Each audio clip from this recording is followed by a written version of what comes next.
Hello. Sure. ఏవండి ఎక్కడున్నారు? Office లోనే కదా. ఇంకా రాలేదేంటి ఇంటికి? దారిలో చిన్న పని ఉంది, చూసుకొని వస్తాను. చూసారా, ఇప్పుడు కూడా మీరు నాతో సరిగ్గా మాట్లాడట్లేదు. ఏమైంది హర్షు, ఎప్పుడు ఎందుకు ఇలా మాట్లాడుతుంటావు? నేను మీ మెసేజ్లన్నీ చూసాను కదండి. నేను చూసానన్న విషయం కూడా మీకు తెలుసు. అసలు ఏం చేద్దారనుకుంటున్నారు? నేను ఆల్రెడీ ఫస్ట్ మ్యారేజ్ చేసుకుని మోసపోయాను. నన్ను మళ్ళీ మీరు మోసం చేద్దారనుకుంటున్నారా ఏంటి? నన్ను రోడ్డు పాలు చేద్దారనుకుంటున్నారా ఏంటి? నేను చెప్పేది విన్నాను. ఎందుకు ఇంత ఎక్కువ ఇలా చేస్తుంటావు? ఏం చేశాను? ఏం లేదని చెప్పాను కదా, ధనాకి నాకు ఏం లేదు చెప్పాను కదా. ఏమీ లేకుండా మీరు నాతో ప్రేమగా ఉంటున్నారా ఒకప్పట్లాగా?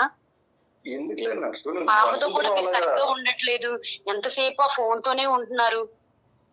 అయ్యో, తనేదో బాధపడుతుంది, జస్ట్ కన్సోల్ చేస్తున్నాను అంతే, జస్ట్ ఫ్రెండ్ లాగా అంతే.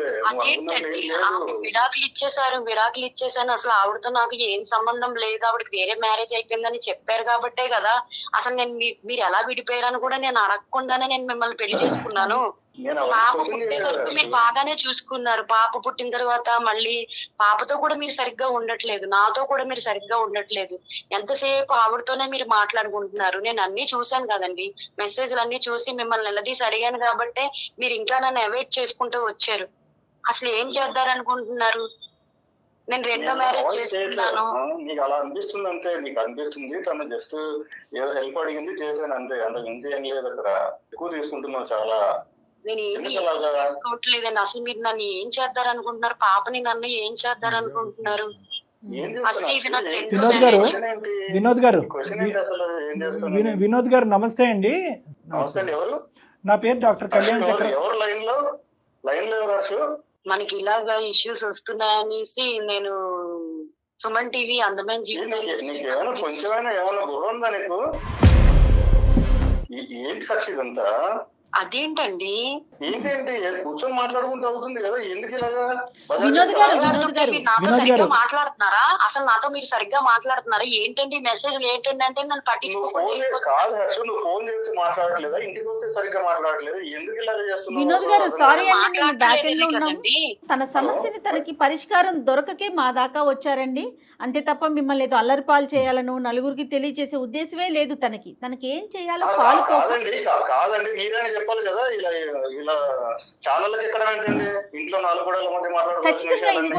అది ఇష్యూ ఏంటండి, అది కాదనట్లేదు. కానీ ఏంటంటే ఇంట్లో నాలుగు గోడల మధ్యన మాట్లాడుకోవటం అనేటటువంటిది చాలా సందర్భాల్లో జరిగి ఆవిడకి కావాల్సింది ఆవిడ రాక ఒక 2 నిమిషాలు మేము అడిగేదానికి సహకరించండి వినోద్ గారు. సరే, ఇది నాకైతే ఇష్టం లేదు సార్, ఇలా ఇది చేయడం నాకు అర్థం కావట్లేదు. మాకు ఇష్టం లేదండి. ఇద్దరు భార్యాభర్తల మధ్య తేలిపోవలసినటువంటి అంశంలో మాకు పని కట్టుకుని మేము ఏం దూరం.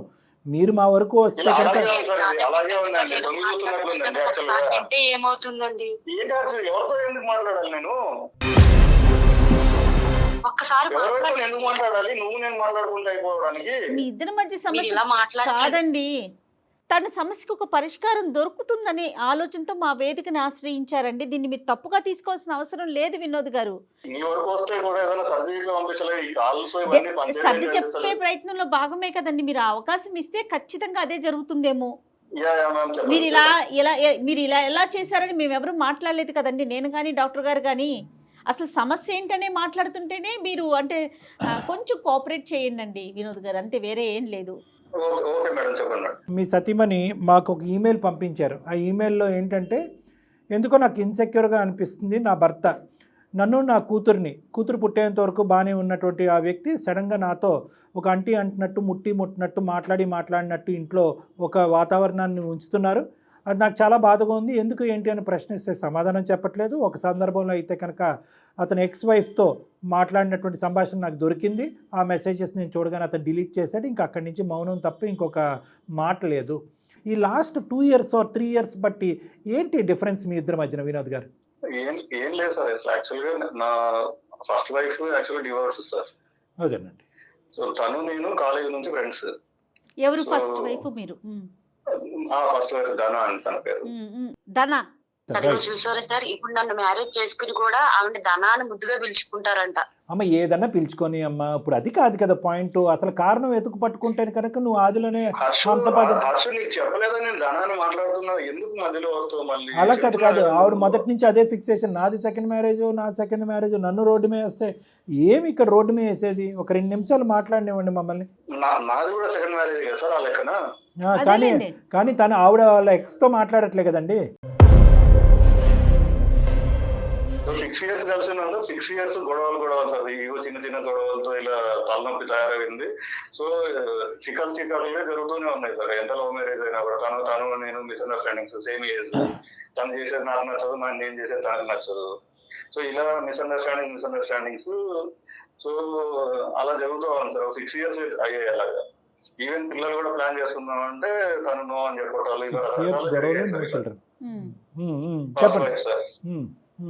సో అలా జరుగుతూ వచ్చాయి. పైన నేను నీతో ఉండలేను, నేను నాకు డైవర్స్ కావాలి అది ఇదంటే అదేంటి, సో డైవర్స్ చేస్తే ఎలా నువ్వు ఒక్కదానే ఉంటావు, మీ పేరెంట్స్ యాక్సెప్ట్ చేస్తారో లేదో, మన ఇద్దరం వాళ్ళని ఒప్పించకుండా పెళ్లి చేసుకున్నాం, ఇవన్నీ చెప్పాను సార్. సో మీ ఇద్దరి మధ్యన ఒక ప్రత్యేకమైన గొడవ అంటూ ఏమీ లేదు, విడిపోవటానికి గొడవ లేదు, కానీ అన్ని గొడవలు మీ గొడవలే. నీతో అసలు నేను ఉండలేను, నా వల్ల కాదు, నాకు నువ్వు సెట్ అవ్వట్లేదు అది ఇది అని చెప్పేసి గొడవ పడతాను. సరే ఏం చేద్దాం ఇప్పుడు అంటే, నేను నీతో డివోర్స్ తీసుకొని వచ్చాను, నువ్వు సైన్ చేస్తావా లేదా అని చెప్పేసి పీకల మీద కూర్చుంటే, సో తను వినకుండా కంపల్షన్ తోటి ఇస్తావా చస్తావా అంటే తప్పనిసరిగా ఇవ్వాల్సి వచ్చింది, ఇచ్చేసాను. సో కేవలం తన కోసమే కాదండి, తన కోసమే మీరు డివోర్స్ ఇచ్చేసారు, మీకైతే ఇష్టమే? నాకు వదిలిపెట్టడం ఇష్టం లేదు మేడం అప్పుడు కూడా. Right sir, okay. So divorce అయితే వచ్చింది మీ ఇద్దరి మధ్యన? డివోర్స్ వచ్చేసింది సార్. వాళ్ళ పేరెంట్స్ అసలు యాక్సెప్ట్ చేస్తారు, అసలు వాళ్ళ పేరెంట్స్ వద్దని చెప్పారు సార్. ఏది మ్యారేజ్ వద్దన్నారండి? అమ్మాయికి డివోర్స్ వద్దన్నారండి, డివోర్స్ వద్దన్నారు. సరే ఓకే, ఫైనల్ గా డివోర్స్ అయితే జరిగింది. అమ్మాయి ఇష్టంతో డివోర్స్ అయిపోయింది సార్. ఓకే, సో మీరు ఆ డివోర్స్ని ఎలా తీసుకోగలిగారు, అంటే మానసికంగా ఎలా తీసుకోగలిగారు? ఆ జ్ఞాపకాలు ఎంతవరకు, ఈ అమ్మాయిని పెళ్లి చేసుకునే లోపల ఎంతవరకు ఆ జ్ఞాపకాలను తీసేశారు మీరు? ఇక సార్ ఒక పాయింట్ లో ఈ గొడవలు పెళ్ళైనప్పటి నుంచి ఎప్పుడు గొడవలే. సరే ఓకే, ఎందుకు ఈ తలనొప్పి తనే వద్దనుకుంటుంది కదా, వద్దనుకున్నప్పుడు నేను ఎందుకు ఇలా ఇదవ్వాలి అన్న సెన్స్ లో కాస్త ఇదవుతూ ఇచ్చేసాను సార్, అంతే. జరిగిపోయింది అంతే. ఓకే, అంతవరకు బాగానే ఉంది. తర్వాత ఇప్పుడు ఈవెన్ కూడా డివోర్స్ అయినటువంటి 6 నెలల లోపలే ఈవెన్ కూడా ఐ లవ్ యూ, నిన్ను బాగా చూసుకుంటానని చెప్పి మరి ఈవెన్ కూడా పెళ్లి చేసుకోవడానికి మీరు ఇష్టపడ్డారు కదా, మరి ఆ జ్ఞాపకాలు పూర్తిగా తీయకుండా మళ్ళీ ఇక్కడ ఎందుకు కొత్త స్టోరీ స్టార్ట్ అయిందని ఇది నా ప్రశ్న. జ్ఞాపకాలు అవన్నీ ఏం లేవు సార్. ఈ అమ్మాయిని పెళ్లి చేసుకున్నంత వరకు ఫైన్ డే నాకు ఫోన్ కాల్ వచ్చింది, సో చూస్తే ధన ఉంది. 2 years అయిపోయింది, నేను మర్చిపోలేకపోతున్నా, నేను ఇంకో పెళ్లి చేసుకోలేకపోతున్నా, నీతో మాట్లాడాలి, ఒకసారి కలుద్దామా అది చెప్పి ఇది చేశారు సార్. ఏమండి ఇదేమన్నా హోటల్లో భోజనం చేయటం అండి? ఇగ్నోర్ చేశాను, నాతో నీకేంటి పని, డైవర్స్ అయ్యింది కదా, నీ లైఫ్ నీది, నా లైఫ్ నాది, నేను పెళ్లి చేసుకున్నాను, నా లైఫ్ నాకు జరుగుతుంది. ఆవిడ పెళ్లి చేసుకుందండి, ఇంకో పెళ్లి ఆవిడ చేసుకోలేదు సార్. చేసుకోలేదు, అది ఇక్కడ చిక్కుముడి. నా లైఫ్ నాకు ఇలా ఉంది అది ఇది అని చెప్పేస్తే ఒకసారి కలుద్దాం, అట్లీస్ట్ నా పెయిన్ చెప్పాలి నీకు అది ఇది అంటే, సో కలిస్తే మళ్ళీ ఇవన్నీ వద్దు, ప్యాచప్స్, నా లైఫ్ నాకు నడుస్తుంది, నీ లైఫ్ నువ్వు చేసుకో, వద్దనుకున్నావు, దెన్ ఎండ్ అయిపోయింది అక్కడితోటి, ఇంకా మళ్ళీ నాకు ఇష్టం లేదు అది అని చెప్పాను సార్. రైట్. చెప్పిన తర్వాత తను రోజు మెసేజెస్ ఇవన్నీ చేస్తున్నాను సార్. ఇంకా వదలలేదు ఆవిడ, ఇంకా మెసేజ్ కమ్యూనికేట్ చేస్తూనే ఉంది. కమ్యూనికేట్ చేస్తుంది, నువ్వు మాట్లాడకపోతే నేను బతకలేను, ఇలా బ్లాక్ మెయిలింగ్ లాగా మాట్లాడుతుంది, నేను ఎప్పటికప్పుడు డిలీట్ చేస్తున్నా సార్. అక్కడ బ్లాక్ ఏముంది, మెయిల్ ఏముందండి? ఎందుకు బ్లాక్ మెయిలింగ్? ఏం చేస్తుంది అంటే బ్లాక్ మెయిల్ చేసావుడా? నేను ఒక మనిషిని, నేను నీ గురించి చనిపోతానంటే ఏం మాట్లాడుతాను సార్? చచ్చిపోద్దా? విడాకులు తీసుకున్నప్పుడు లేనటువంటి ప్రేమ ఇప్పుడు సడన్ గా పుట్టుకొచ్చిందండి. అమ్మాయికి అన్ని కంగారులానే ఉంది, విడాకులు తీసుకునే వరకు కంగారు పెట్టింది. కాదు, మీ సెకండ్ మ్యారేజ్ గురించి ఆ అమ్మాయికి తెలుసా? ఇలాగ ఈ అమ్మాయిని కూడా నేను ఇష్టపడ్డాను చెప్పాను సార్. నా లైఫ్ నేను పెళ్లి అయిపోయింది, నేను నా లైఫ్ నాకు పాప ఉంది అని చెప్పాను సార్. ఆవిడ కూడా ప్రేమించి మీ జీవితంలోకి ఎంటర్ అయింది, ఈవిడ కూడా ప్రేమించి మీ జీవితంలోకి ఎంటర్ అయింది. సో ఈ ప్రేమ గురించి, నీ ప్రేమను మళ్ళీ నీ ప్రేమ గురించి మళ్ళీ పునరావృతమైనటువంటి నీ ప్రేమ గురించి ఈ అమ్మాయిని నేను త్యాగం చేయలేను అని చెప్పాలి కదా మీరు. చెప్పాను సార్. నేను ఇప్పుడు అమ్మాయితో నేను కంటిన్యూ అవుతానని చెప్పలేదు సార్. ఫస్ట్ వైఫ్ తో నేను కంటిన్యూ అవుతానని హర్షితో కూడా ఏం చెప్పలేదు సార్. నేను అలా తర్వాత కంటిన్యూస్ గా చాటింగ్స్ అవి ఇవి చేస్తుంది, నాకు ఆ ప్రాబ్లం ఉంది, ఈ ప్రాబ్లం ఉంది, మా పేరెంట్స్ పట్టించుకోవట్లేదు, నేను ఇలా అయిపోతున్నాను, నేను ఒంటరి అయిపోతున్నాను. సో ఇలా మెంటల్ డిసార్డర్ ఉంది మా అమ్మాయికి, ఆ. నాకు డౌట్ గా ఉంది. సో ఇది ఓన్లీ మిస్అండర్స్టాండింగ్ అంతే. కాదండి, ఏం ఇంత లేదు, చక్కగా వివరంగా చిన్న మాకు సార్ చెప్పారు విడమర్చి ఆ. అటుపండితో కోల్చినట్టుగా. ఆ అమ్మాయికి చెప్పడానికి ఏంటండి? హర్షితతో ఎందుకు మీరు మరి అంటి ముట్టినట్టుగా ఉంటున్నారు? తను అలా అనుకుంటుంది సార్, అంతే, అంతకు మించి ఏం లేదు. ఏ అనుకునేది ఏంటండి, చిన్నపిల్ల అండి ఆ అమ్మాయి. ఏమైనా మీ ఇద్దరు డైరెక్ట్ గా కూడా కలుసుకున్నారండి? ఓన్లీ ఫోన్ కాల్స్ వరకేనా? ఒక్కసారి కలిసాను సార్, నువ్వు లేకుంటే నేను చనిపోతా, ఇట్లాంటి బ్లాక్ మెయిల్ చేయడం స్టార్ట్ చేసింది కలవటం సార్. కూడా. ఒకసారి కలిసి కన్విన్స్ చేయడానికి ట్రై చేశాను సార్, ఇది మంచిది కాదు, నా లైఫ్ నాది నడుస్తుంది, సో నువ్వు కూడా పెళ్లి చేసుకో, హ్యాపీగా ఉండు, అలా చెప్పి ఏదో కన్విన్స్ చేసి పంపించేద్దాం అని చూశాను. తనకు డైవర్స్ ఇచ్చేసి నేను నాతో ఉండు, నేను కదా నీకు ఫస్ట్ కాలేజ్ నుంచి మన ఫ్రెండ్స్. ఒక పాప ఉందని చెప్పారండి. చాలా ఈ మాట అనొచ్చే లేదో కానీ డిఫరెంట్ తేడా అండి అమ్మాయి. చాలా చాలా చాలా ఐదరు అమ్మాయికి వ్యక్తిత్వపరమైనటువంటి భయంకరమైన లోపమైనా అయి ఉండాలి, లేదంటే నేను చెప్పాను సార్, నేను ఆల్రెడీ చెప్పాను సార్. మీరెంత బాధపడుతున్నారు సార్? నేను ఆ మెసేజ్ అన్ని చూసి నేను చాలా బాధపడ్డాను సార్. అవునవును ఈ హర్షిత, రోజు మాకు నేను ఇలా అర్థమవుతుంది, కంగారు అర్థమవుతుంది. పడిపోతాం, మీకు కంప్లైంట్ చేయడానికి కూడా నాది ఇదే అమ్మా, బాధ ఒకటి సార్. నీ బాధ నాకు అర్థం అవుతుంది. డైరెక్ట్ గా అలా మెసేజెస్ చూపెట్టేటప్పటికి నువ్వు ఇబ్బంది పడ్డావు, కాదనట్లేదు. కానీ మెసేజెస్ చూసి అంత ఇబ్బంది పడ్డాను. ఈ రోజు డైరెక్ట్ గా ఈయన మీతో చెప్తుంటే నేను ఎంత బాధపడుతున్నానో తెలుసా సార్? ఆవిడ చనిపోతాను అంటుందంట. ఆవిడ చనిపోతాను అంటే ఇప్పుడు ఈయన ఆవిడ దగ్గరికి వెళ్ళిపోతే నా పరిస్థితి ఏంటి సార్? అనలేదు కదమ్మా. నువ్వు అమ్మ ఇప్పుడు ఒకటి ఇక్కడ తను అనట్లేదు కదా, మీరు ఎక్కువ నేను ఊహించుకుంటున్నారు. ఎలా నమ్మాలి సార్? ఇప్పటికీ కూడా నేను నిన్ను ఎలా నమ్మాలి చెప్పండి. పెద్ద పెద్ద మాటలు మాట్లాడు. ఒక నిమిషం హర్షు, నేను చెప్పనా, నేను ఏ రోజైనా ఇంటికి లేట్ గా రావడం కానీ, ఇంకెక్కడైనా క్యాంపులకి వెళ్ళడం కానీ, నువ్వు లేకుండా వెళ్ళడం కానీ ఎప్పుడైనా జరిగిందమ్మా? ఎక్కడికి వెళ్ళట్లేదు, కానీ మాతో సరిగ్గా ఉండట్లేదు కదా. ఒకప్పట్లో మాతో మీరు అంత సన్నిహితంగా ఉండట్లేదు కదా. ఇక్కడ నిజంగా మీ హస్బెండ్ కొనసాగించాలంటే చాలా కొనసాగించవచ్చు. ఓకే, నీ కళ్ళు కప్పి చాలా చాలా చెయ్యొచ్చు. కానీ అతను వినండి, ఒక్క నిమిషం అర్చిత, నువ్వు భయపడకూడదు. నువ్వు భయపడుతూనే చాలా రాంగ్ కంక్లూజన్స్కి వచ్చేసి అడగకూడనటువంటి మాటలు, ప్రశ్నలు అడిగేస్తున్నావు. నా పరిస్థితి ఏంటంటే నేను రోడ్డు మీద పడిపోతే ఆవిడంటే అలా కాదు. ఇప్పుడు అతను ఒక డెలికేట్ కాదు సార్, మీ మాట కడ్డొస్తున్నాను. ఆవిడ చనిపోతాను, నువ్వు ఆవిడకి విడాకులు ఇచ్చేసి మళ్ళీ మనం కలిసి ఉందాము. అసలు ఇవన్నీ మాటలు మాట్లాడడానికి ఎంత అవకాశం ఇచ్చినా ఈయన ఎందుకండి ఆవిడకి అన్ని మాటలు మాట్లాడడానికి ఈయన ఎందుకండి అంత అవకాశం ఇవ్వాలి? ఫస్ట్ మాట్లాడినప్పుడు ఆవిడ కట్ చేసేయచ్చు కదా. చాలా చాలా చాలా మంచిగా అడిగావు. నేను అడిగేది ఏంటంటే, ఆ అమ్మాయి వాడి వేడి అతనికి మించి ప్రపంచంలో ఎవరికి తెలియదు. ఓకేనా? వాళ్ళది లవ్ మ్యారేజ్, ప్రేమించుకున్నారు, చిట్టపట్ట గొడవలైనవి. డివోర్స్ కావాలంటే నెత్తి మీద కూర్చొని శివతాండం చేసి డివోర్స్ పేపర్ సంతకం పెట్టించుకునేంత వరకు అయిపోయింది. వన్స్ డివోర్స్ అయిపోయిన తర్వాత, నన్ను మ్యారేజ్ చేసుకున్న తర్వాత అసలు ఆవిడ మెసేజ్ పెట్టినా సరే ఈయన రిప్లై ఇవ్వకూడదు సార్. రిప్లై ఇచ్చి మళ్ళీ ఆవిడతో నేను దాన్ని ఏమి సమర్థించట్లేదమ్మా, నువ్వు నా మాట పూర్తిగా ఆలకించట్లేదు. అతను చేసినటువంటి పని నేను ఏమి సమర్థించట్లేదు. వైఫ్ అండ్ హస్బెండ్ గా కాకపోతే గర్ల్ ఫ్రెండ్ బాయ్ ఫ్రెండ్ గా ఉండమని నేను మాట కూడా అనట్లేదు. ఇప్పుడు నేను నా ఫస్ట్ హస్బెండ్ తో నేను మాట్లాడతాను సార్. ఈయన ఎలా మాట్లాడారో ఇప్పుడు నేను కూడా మా ఫస్ట్ హస్బెండ్ తో మాట్లాడానని తెలిస్తే, ఒకవేళ ఈయనకి తెలిస్తే ఈయన ఒప్పుకుంటారా సార్? నువ్వు మాట్లాడవని అతనికి తెలుసమ్మా, ఎందుకంటే నీ డొమెస్టిక్ వైలెన్స్ అంతటి గురించి అడిగావు. నువ్వేమొచ్చి అతని వెనకతలో ఉన్న కథ 1% కూడా అడగకుండా పెళ్లి చేసుకున్నావు. నువ్వు అతనికి 210% గ్యారంటీ ఉంది. ఆ వ్యక్తితో నువ్వు కనెక్ట్ అవ్వు, ఆ విధంగా మాట్లాడు. అంటే నీ మాటకి నేను ఇంకో విధంగా చెప్తున్నాను అనేది కాదు. మీ హస్బెండ్ అనుకుని ఉంటే కనుక ఫోన్ కాల్ వరకే కాదు, చాలా వరకు కూడా ఎల్లుండేవాడు.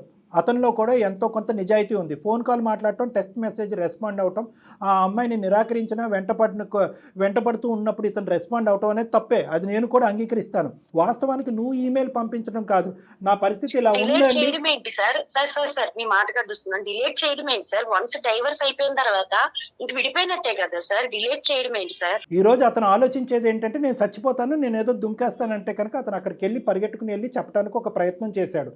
ఇక్కడి నుంచి ఇంకైనా కానీ ఆ అమ్మాయి వెంట పడేటటువంటి పరిస్థితి వస్తే కనుక ఇప్పటి నుంచి అతను ఎటువంటి స్టెప్ తీసుకుని ఎలాగా ముందుకెళ్ళాలన్నది మేము చెప్తాం. ఈయన ఆవిడ దగ్గరికి ఎందుకు వెళ్ళాలి సార్? వన్స్ డైవర్స్ అయిపోయిన తర్వాత అసలు ఆవిడ ముఖమే చూడకూడదు. ఆవిడ మెసేజ్లు చేయడానికి, ఆవిడకి రిప్లై ఇవ్వడానికి అంత టైం ఆవిడకి ఇవ్వాల్సిన అవసరం ఏంటి సార్? కాదు వినోద్ గారు, ఏం మాట్లాడనివ్వాలండి? మీకు అర్థం కాదు. మాతో ఏమో ఇంటికి వచ్చి ప్రేమగా ఉండరు, మీరు వెళ్ళి ఆవిడ ఓదారుస్తూ ఉంటారా?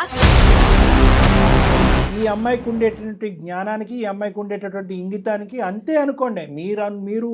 మీరు ఆలోచించినంత బ్రాడ్ మైండెడ్గా ఆవిడ ఆలోచించలేకపోవచ్చు. ఆవిడకి సింపుల్గా ఒకే లాజిక్ అనిపిస్తుంది.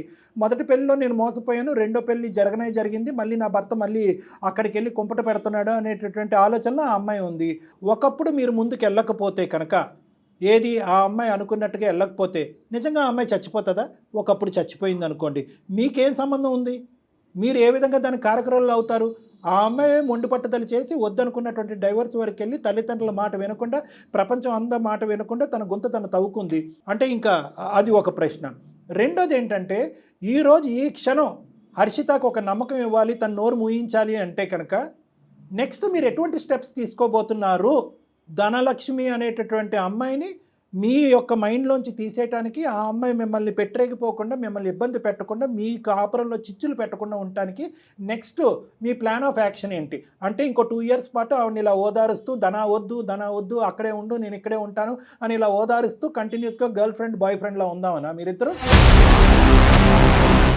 ఈ అమ్మాయికి ఒక డౌట్ రాదా? రేపొద్దున ఆ అమ్మాయి ఇంకొద్దుగా ఒత్తిడి పెట్టి ఇంకొక 2-3 సార్లు థ్రెట్ చేసి మీ ఇంటి ముందే చచ్చిపోవడానికి ప్రయత్నం చేస్తే కనుక ఈ అమ్మాయిని వదిలి వెళ్ళిపోరు అనేటటువంటి దానికి నమ్మకం ఏంటి? నేను ఒక మాట మాట్లాడినా సార్.